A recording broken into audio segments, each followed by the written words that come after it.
दोस्तों, आप लोगों का बहुत बहुत स्वागत है हमारे इस YouTube चैनल पे। जैसा कि आप लोगों ने दोस्तों मैलांचल उपन्यास के 3 भाग पढ़ लिए होंगे पूरे विस्तार से। आज हम दोस्तों इसका चौथा भाग पढ़ेंगे। आप लोगों को जैसा कि पहले ही बता चुका हूँ कि ये हमारे MP वर्ग 1 की मुख्य परीक्षा जो हिंदी की होना है उसके पाठ्यक्रम में लगा हुआ है। तो इसको दोस्तों हम पूरे विस्तार से पढ़ेंगे क्योंकि 1-2 नंबर इससे बन सकता है मैलांचल उपन्यास से, जो आंचलिक उपन्यास है फणीश्वर नाथ रेणु जी का। तो अब दोस्तों ज़्यादा समय नहीं बर्बाद करते, अपनी वीडियो पर आते हैं। सदगुरु हो महंत साहेब सदा ब्रह्मा बेला में उठते हैं। हो रामदास आसन त्यागो जी, लक्ष्मी को जगाओ सदगुरु हो। ये कभी जो बिना जगाए जागे रामदास हो जी रामदास। रामदास आंखें मलते हुए उठता है, बाहर निकलकर आसमान में भुरुकुआ, भुरुकुआ मतलब भोर का तारा को देखता है। फिर रामडंडी मतलब 3 तरवा को खोजता है। अभी तो बहुत रात बाकी है, महंत साहब आज बहुत पहले ही जग गए हैं। माघ का जाड़ा तो बाघ को भी ठंडा कर देता है सरकार, रात तो अभी बहुत बाकी है। रात बहुत बाकी है तो क्या हुआ, एक दिन जरा सवेरे ही सही, सो मत धूनी में लकड़ी डाल दो, कोठारिन को जगा दो। सदगुरु साहब ने सपना दिया है। लक्ष्मी उठी, उठकर महंत साहब के आसन के पास आई, हाथ जोड़कर साहेब बंदगी की और आंखें मलते हुए कुएं की ओर चली गई। लक्ष्मी के रग रग में अब साधु स्वभाव, आचार विचार और नियम धर्म रम गया है। साहेब की दया है और यह रामदास, गुरु जाने इसकी मति गति कब बदलेगी। बचपन से ही साधु की संगति में रहकर भी जो नहीं सुधरा वह अब कब सुधरेगा। भक्ति भाव ना जाने भोदू पेट भरे से कम, बस 2 ही गुण है, सेवा अच्छी तरह करता है और खंजड़ी बजाने में बेजोड़ है। अरे हो रामदास, फिर सो गए क्या, गंगा जली में जल भर दो। जागहूँ सतगुरु साहेब, सेवक तुम्हारे दरस को आया जी। जागहूँ सतगुरु साहेब, डिम डिमिक डिमिक डिम डिमिक डिमिक, भोर भयो भव भरम भयानक, भानु देख कर भागा जी। ज्ञान नयन साहेब के खुली गयो, थर थर कांपत माया जी। जागहूँ सतगुरु साहेब। माघ के ठुठुरते हुए भोर को मठ से प्रातकी मतलब प्रभाती, प्राक्ति की निर्गुणवाणी निकलकर शून्य में मड़रा रही है। बूढ़े महंत साहब पहला पद कहते हैं। दंतहीन मुंह से प्रातकी के शब्द स्पष्ट नहीं निकलते। गले की थरथराहट सुर में बाधा डालती है। बेसुरा राग निकलता है। दमे से जर्जर शरीर से दम कहाँ, लेकिन लक्ष्मी सब संभाल लेती है। 5 साल पहले प्रातकी गाने के समय उसकी आंखों की पलकें नींद से लदी रहती थी। महंत साहब जब गीत की दूसरी पंक्ति भोर भयो भव भरम गाते थे तो वह बहुत मुश्किल से अपनी हंसी रोक पाती थी। भोर भव भव भरम, लेकिन अब नहीं। उसकी बोली मीठी है, उसका सुर मीठा है, वह तन्मय होकर गाती है। उसकी सुरीली तान के साथ महंत साहेब के बेसुरे और मोटे राग का मेल नहीं खाता। फिर भी संगीत की निर्मल धारा में कहीं विरोध नहीं उत्पन्न होता। महंत साहब का मोटा राग लक्ष्मी के कोमल लय को सहारा देता है, शहनाई के साथ सुर देने वाली शहनाई की तरह। भो ओ रामदास की खंजड़ी की गमक निःशब्द वातावरण में तरंगे पैदा करती है। खंजड़ी में लगी हुई छोटी छोटी झुनकियों की हल्की झुनुक मानो किसी का पालतू हिरन नाच रहा हो, दौड़ रहा हो। Dim डिमक run झुनुक झुनुक। प्रातकी के बाद बीजक शब्द रामुरा झी झी, जंतर बाजे करचरण बिन हुआ नाचे रामुरा झी झी। और तब सत्संग, रोज इसी बेला में सत्संग होता है। प्रातकी सुनते ही मठ के अन्य साधु सन्यासी, अतिथि अभ्यागत तथा अधिकारी भंडारी वगैरह जग जाते हैं। प्रातकी और बीजक में कोई सम्मिलित हो या नहीं, सत्संग में भाग लेना अनिवार्य है। मठ का भंडारी इस समय रोज की हाजिरी लेता है। इस समय जो अनुपस्थित रहे उसकी चिप्पी का अर्थ है दोस्तों राशन, उसकी चिप्पी बंद हो जाती है। सत्संग में महंत साहब साधुओं और शिष्यों को उपदेश देते हैं, प्रश्नों के उत्तर देते हैं, अज्ञात अंधकार को अपनी वाणी से दूर करते हैं। सदगुरु सेवा सत्य करी माने, सत्य विचार सेवक चेला सत्य सो जो, गुरु वचन निहार। फिर 7 चक्र परिचय। प्रथम चक्र आधार कहावे, गुद स्थल के माही। द्वितीय चक्र अधिष्ठान कहिए, लिंग स्थल के माही। तृतीय चक्र मणिपूरण जानो नाभि स्थल। सत्संग समाप्त होते ही भंडारी उपस्थित मूर्तियों की गिनती लेता है। रानीगंज के 3 गो मूर्ति तो आज 7 दिन से धरना देते हथुन। लायला कहे, हियनता कहे, हथिन बलू सरकार से आज्ञा ले ली है। बेला मठ के 1 मूर्ति के बुखार लगलेन है। दुकान में सबूरदाना के न भेटाई है। कोठारिन लक्ष्मी दासिन की रोज इसी समय बकबक झकझक बहुत बुरा लगता है। सत्संग से प्राप्त की हुई मन की पवित्रता नष्ट हो जाती है, लेकिन क्या करे, मठ के इस नियम को यदि जरा भी ढीला कर दिया जाए तो साधु बैरागी 1 महीने में ही मठ को उजाड़ देंगे। बाहर के साधुओं के लिए 4 ही दिन रहने का नियम है, मगर रानीगंज के मूर्तियों को खुद सोचना चाहिए। यहाँ कोई कुबेर का भंडार तो नहीं। लक्ष्मी महंत साहब कहते हैं, आज भर रहने दो भंडारी, जितने मूर्ति आज हैं सबों का बाल भोग। बाल भोग का अर्थ है जलपान, और प्रसाद, प्रसाद का अर्थ है भात। आज लगेगा, सभी मूर्ति बैठ जाइए। आज सदगुरु साहेब अपना दीहीन है। धूनी में फिर सूखी लकड़ियों के छोटे छोटे टुकड़े डाल दिए गए। सभी मूर्ति फिर धूनी के चारों ओर अर्धवृत्ताकार पंक्ति में बैठ गई। लक्ष्मी की महंत साहब के आसन के पास ही लगती है। सभी महंत साहब की ओर उत्सुकता से देख रहे हैं। आज मध्य रात्रि में सदगुरु साहेब सपने में मेरे आसन के पास आए। हम जल्दी से उठ के साहेब बंदगी किया। हमको दया भाव दे के साहेब कहिन, सेवादास तुम नेत्रहीन हो, लेकिन तुम्हारे अंतर के नयनों का ज्योत बड़ा विलक्षण है। हम भेख बदल करके आए और तू पहचान लिया। तुम्हारे ज्ञान नेत्र में दिव्य ज्योत है, सो तुम्हारे गांव में परमारथ का कार्य हो रहा है। और तुमको मालूम नहीं, गांधी तो मेरा ही भगत है। गांधी इस गांव में अस्पताल खोलकर परमारथ का कार्य कर रहा है।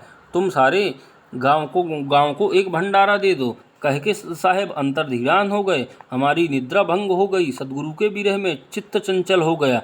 विरह आगिन तक कैसे सूझे, ग्रहबन अंधकार नहीं सूझे।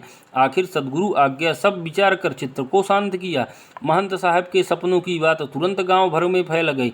बलदेव, हरगौरी, संवाद और यादव सेना के अचानक हमले ने गांव की दलबंदी को नया जीवन प्रदान कर दिया था। जोतकी जी की राय है, यादव लोग बार बार लाठी भाला दिखाते हैं। राजपूतों के लिए यह डूब मरने की बात है। फौजदारी में यतलाय का दोस्तों क्या अर्थ है? यतलाय का अर्थ है इत्तला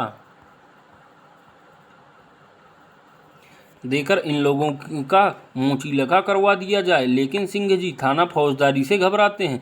बात बात में गाली और डेग डेग पर डाली।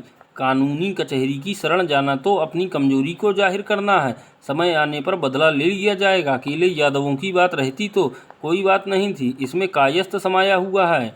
मरा हुआ कायस्थ भी बिसाता है। फिर वह बदमाशी हरगौरी की ही। मेरे दरवाजे पर किसी को उठ जाने के लिए कहना, मेरे दरवाजे पर किसी को मारने के लिए उठना, यह तो अच्छी बात नहीं। यादव टोली में अब दोपहर से ही ढोल बजने लगा। ढाक धिना। शोभन मोची को एक नया गमछा और नई गंजी मिली है। काली थान के बड़ के पास गाय भैंस थान करके दोपहर से ही कुश्ती खेलने लगते हैं यादव संतान। बालदेव जी ने जिस दिन अनशन किया था, शाम को खिलावन यादव के दरवाजे पर कीर्तन हुआ था। बालदेव जी का सिखाया हुआ सूरा जी कीर्तन। धन धन गांधी जी महाराज, ऐसा चरखा चलाने वाले। कीर्तन के बाद बालदेव जी ने भैंस का कच्चा दूध पीकर व्रत तोड़ा था। कहते थे अब हिंसावाद करने से फिर अनशन करेंगे। अब के 2 दिन का सूराजी कीर्तन लहसन का बेटा सुंदरा खूब गाता है। बालदेव जी जबकि फिर उपवास करेंगे तो सुनना, अभी और सीख रहा है। सिपहिया टोला में तो अब दिन में ही उल्लू बोलता है। तहसीलदार कह रहे थे राजपूतों की सिट्टी गुम हो गई। हल्दी बोला का मतलब है चित्त कर देना। हल्दी बोला दिया है। कालीचरण बहादुर अस्पताल के सभी घर बनकर तैयार हो गए हैं, सिर्फ मिट्टी साटना बाकी है। बिरसा माझी ने कहा है संथाल टोली की सभी औरतें आकर मिट्टी लगा देंगी। आज अलबत्त मिट्टी लगाती हैं संथाली ने। पोख्ता मकान भी भात। अगले शनिचर को डॉक्टर बाबू ने बालदेव जी से दस्तखत करा लिया है। भैंस चरमन बाबू मतलब वाइस चेयरमैन। जरूर यादव ही होंगे, किसी दूसरी जाति का ऐसा नाम क्यों होगा? भैंस चरमन बाबू तहसीलदार के यहाँ जाकर देखो। कुर्सी, ब्रिंच, बड़े बड़े बक्से में दवा, बाल्टी, कठौत, लोटा, पानी का कल गाड़ा जाएगा जैसे रौतहट के मेला में गड़ता है। शनिचर को ही महंत साहेब का भंडारा है। पूड़ी जलेबी का भोज। सारे गांव के औरत मर्द, बूढ़े बच्चे और अमीर गरीब को महंत साहेब खिलावेंगे। सपनौती हुआ है। यादव टोली का किस्नू कहता है अंधा महंत अपने पापों का प्रायश्चित कर रहा है। बाबाजी होकर जो रखेले रखता है वह बाबाजी नहीं, ऊपर बाबाजी भीतर दगाबाजी। क्या कहते हो? रखेलिन नहीं दासिन है। किसी और को सिखाना। 5 बरस तक मठ में नौकरी किया है, हमसे बढ़कर और कौन जानेगा मठ की बात। और कोई देखे या ना नहीं देखे, ऊपर परमेश्वर तो है। महंत जब लक्ष्मी दासिन को मठ पर लाया था तो वह एकदम अबोध थी, एकदम नादान। एक ही कपड़ा पहनती थी, कहाँ वह बच्ची और कहाँ 50 बरस का बूढ़ा गिद्ध। रोज रात में लक्ष्मी रोती थी, ऐसा रोना कि जिसे सुनकर पत्थर भी पिघल जाए। हम तो सो नहीं सकते थे, उठकर भैंसों को खोलकर चराने चले जाते थे। रोज सुबह लक्ष्मी दूध लेने बथान पर आती थी। उसकी आंखें कदम के फूल की तरह फूली रहती थी। रात में रोने का कारण पूछने पर चुपचाप टुकुर टुकुर मुंह देखने लगती थी, ठीक गाय की बाछी की तरह। जिसकी माँ मर गई हो वैसा ही चंडाल है यह रमदसवा। वह साला भी अंधा होगा, देख लेना। महंत एक बार 4 दिन के लिए पुरैनिया गया था। हमने सोचा कि 4 रात तो लक्ष्मी चैन से सो सकोगी। ले बलैया, बाघ में मुंह से छूटी तो बिलार के मुंह में गई। उसके बाद लक्ष्मी ऐसी बीमार पड़ी कि मरते मरते बची। पाप भला छिपे, रामदास को मिर्गी आने लगी और महंत सेवादास सूरदास हो गए, एकदम चौपट।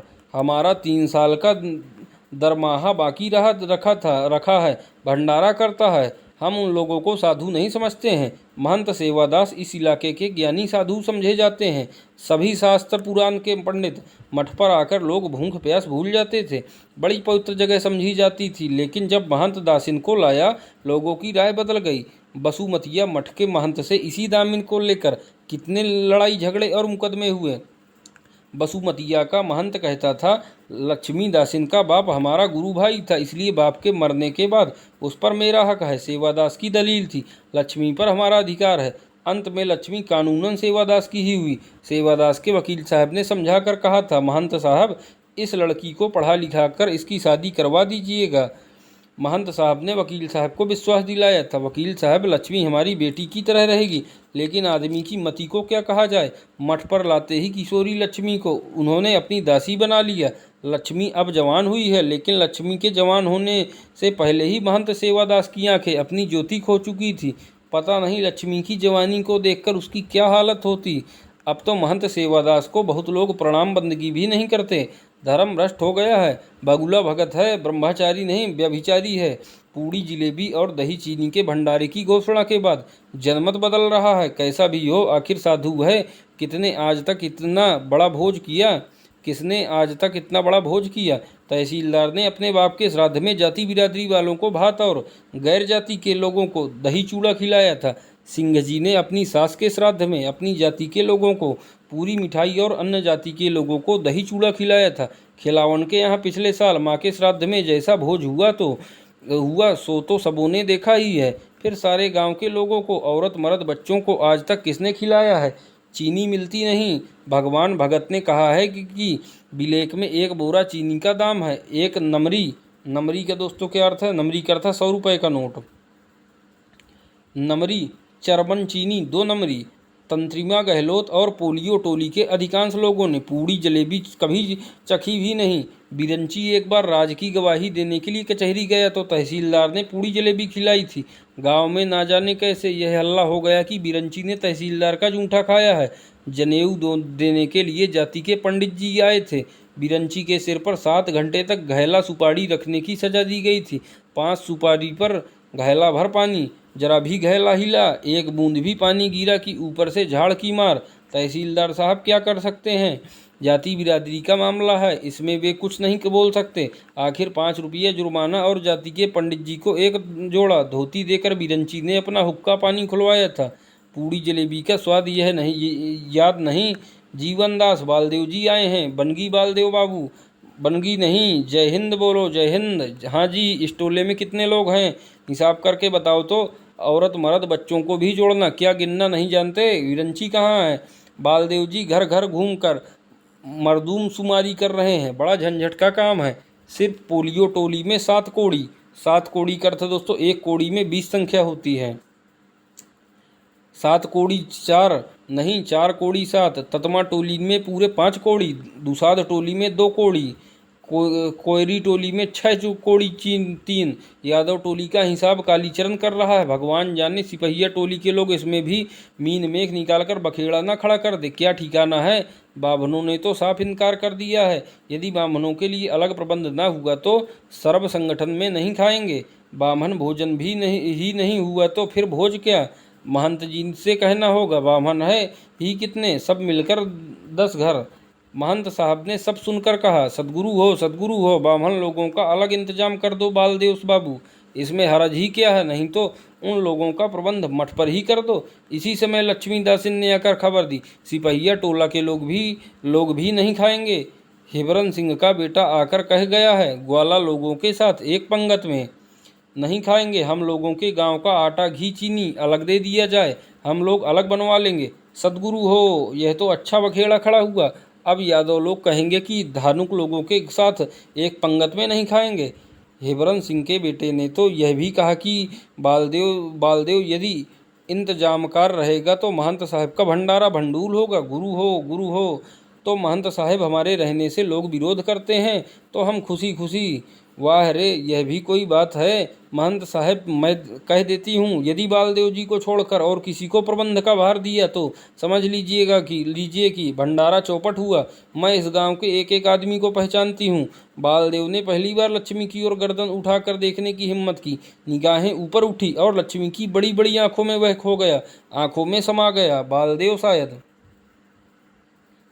तो दोस्तों, ये हमारा मैलांचल उपन्यास का चौथा भाग था। अगले वीडियो में हम दोस्तों इसके 5वें भाग में मिलेंगे। तब तक आप लोग अपना अध्ययन जारी रखिए। तब तक के लिए धन्यवाद दोस्तों।